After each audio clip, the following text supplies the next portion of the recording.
വേലിയേറ്റം പതിവിൽ കൂടുതൽ ശക്തമായതോടെ എറിയാട് പഞ്ചായത്തിന്റെ തീരപ്രദേശങ്ങളിൽ ജനജീവിതം ദുസ്സഹമാവുകയാണ്. ബ്ലാങ്ങാച്ചാൽ തോടിന്റെ പരിസര പ്രദേശങ്ങളിലാണ് വെള്ളക്കെട്ട് രൂക്ഷമായി അനുഭവപ്പെടുന്നത്. ചളി നിറഞ്ഞ വെള്ളം ആഴ്ചകളായി കെട്ടിനിൽക്കുന്നത് മൂലം പ്രദേശവാസികൾ പകർച്ചവ്യാധി ഭീഷണിയും നേരിടുന്നുണ്ട്. കടലിൽ നിന്നും തോടുവഴി കടന്നുകയറുന്ന കടൽവെള്ളം വീട്ടുമുറ്റങ്ങളിലും നടവഴികളിലും നിറഞ്ഞു നിൽക്കുകയാണ്.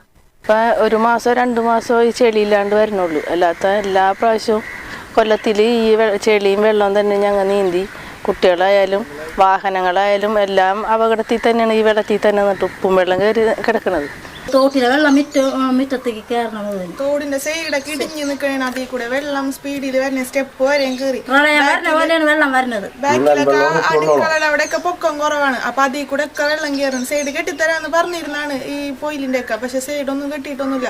അവിടെയൊക്കെ ഇടിഞ്ഞ് കിടക്കണേ. ഇവരെ വേണ്ടപ്പെട്ടവരെ വിളിച്ചു പറയുമ്പോ ആ മെമ്പറിന്റെ അവിടെയാണ്, മറ്റേ മെമ്പറിന്റെ അവിടെയാണെന്നൊക്കെ പറഞ്ഞ് ഇവിടുത്തെ മെമ്പർ സാധനം വിളിച്ച് കാര്യങ്ങളൊക്കെ പറഞ്ഞപ്പോൾ ആള് പറഞ്ഞതാണ് അവിടെ കെട്ടണമെങ്കിൽ ഒരുപാട് വീതി ഉണ്ട്, അതിലേക്കൂടെയാണ് വെള്ളം വരണമെന്ന് പറഞ്ഞപ്പോൾ ആൾ അങ്ങനെയാണ് പറഞ്ഞത്. ഇവിടെയാണെങ്കിൽ പാടില്ലാത്തവരും നടക്കാൻ പറ്റാത്ത വീടുകളൊക്കെ നശിച്ചുകൊണ്ടിരിക്കുകയാണ്. ഓരോ വീടുകളും നശിച്ചുകൊണ്ടിരിക്കുകയാണ്.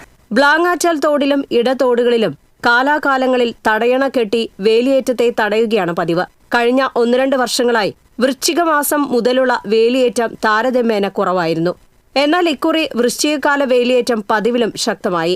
ഇതോടെ ഈ പ്രദേശത്ത് വെള്ളക്കെട്ട് രൂക്ഷമാകുകയായിരുന്നു. പല വാർഡുകളിലും വേലിയേറ്റം തടയുന്നതിനുള്ള സ്ലൂയിസ് നിർമ്മിച്ചിട്ടുണ്ട്. മറ്റു ചിലയിടങ്ങളിൽ സ്ലൂയിസ് നിർമ്മാണം പാതി വഴിയിലാണ്.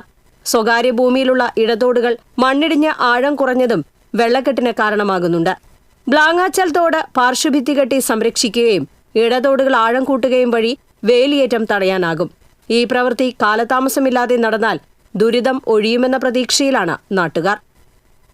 TCV news, Kodungallur.